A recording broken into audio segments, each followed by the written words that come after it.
Le nommé Christian Saucigné, conducteur de moto, trouve la mort dans son domicile, arraché à la vie par son fils de 11 ans et élève en classe de 6e. À l'aide d'un poignard, ce dernier poignarde son géniteur au niveau du thorax, mort s'ensuit. La scène se déroule le lundi 2 décembre 2024 aux environs de 22 h à Bafoussam, dans la région de l'Ouest Cameroun. Selon le témoignage du mis en cause, il aurait tenté de rejoindre sa maman en séparation de corps avec son père. Face au refus de son géniteur, il a tenté une action qui a mal tourné.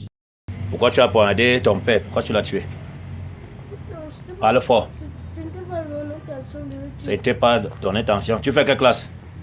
6e. Tu fréquentes où? Oui, polyvalent, yes. Polyvalent quoi? Yes. Tu as quel âge? 11 ans. Voilà.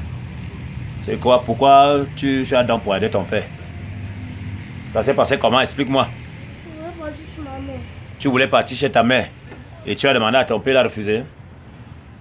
Il a refusé. L'enfant était tellement têtu entre mes mains. J'ai appelé le secours de son père. J'ai dit que ça ne me laisse pas, aide-moi. Un cas de parricide, de plus qui laisse en voie les populations. Pour les traditionalistes, il pourrait s'agir d'un cas d'envoûtement, un acte téléguidé par des forces occultes ou une main extérieure mystique. Alors, les hypothèses sont nombreuses. La première hypothèse ici est mystique. Le jeune homme peut avoir été envoûté, possédé par des membres de sa confrérie mystique maléfique, et c'est eux qui ont coordonné l'action. Car il faut le dire, il n'y a pas d'âge en sorcellerie négative. Un petit enfant de 4 ans, de 10 ans, de 12 ans, est un adulte dans ces milieux-là, car toutes les âmes ont le même âge. Et alors, on peut commanditer l'acte qui s'est réalisé là. On peut l'avoir téléguidé à distance. Et c'est au moment où l'acte a déjà été accompli qu'il retrouve sa raison et on le voit dans des atermoiements de regrets complets. Cette tragédie attriste les parents qui estiment pour certains qu'elle remet en question l'encadrement et l'éducation de l'enfant. Ils pointent un doigt accusateur sur les programmes télévisés. Dans les années antérieures, l'éducation d'un enfant était assurée par les grandes personnes qui n'étaient pas forcément vos parents biologiques.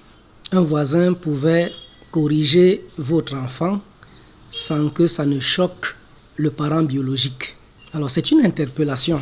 C'est une interpellation vis-à-vis de tous les acteurs sociaux, sans discrimination, sans restriction aucune, pour ne pas continuer à avoir des actes comme ceux-ci qui attristent toute la société et qui nous amènent à dire que nous avons échoué dans notre rôle de parents. Disons, les parents jouent un rôle de plus en plus mineur, restreint dans l'éducation des enfants et désormais, cette éducation est contrôlée par la télé. La télévision développe chez nos enfants les aptitudes qui sont parfois contraires à nos valeurs.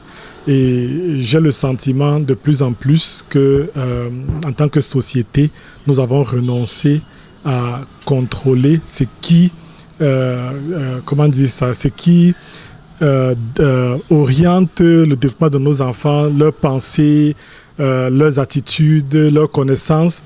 Je ne dis pas que cet enfant c'était le cas pour lui, mais j'imagine qu'aujourd'hui dans les séries ou les films que les enfants voient, c'est des choses qui sont tout à fait courantes et qui s'inscrivent dans le subconscient des enfants et qui un jour, sous l'effet d'une colère justifiée ou non, peut reproduire quelque chose qui était dans son subconscient. Pour des psychologues, c'est un phénomène qui invite à réfléchir sur le fondement de la famille et la situation pourrait trouver une explication à travers différentes causes.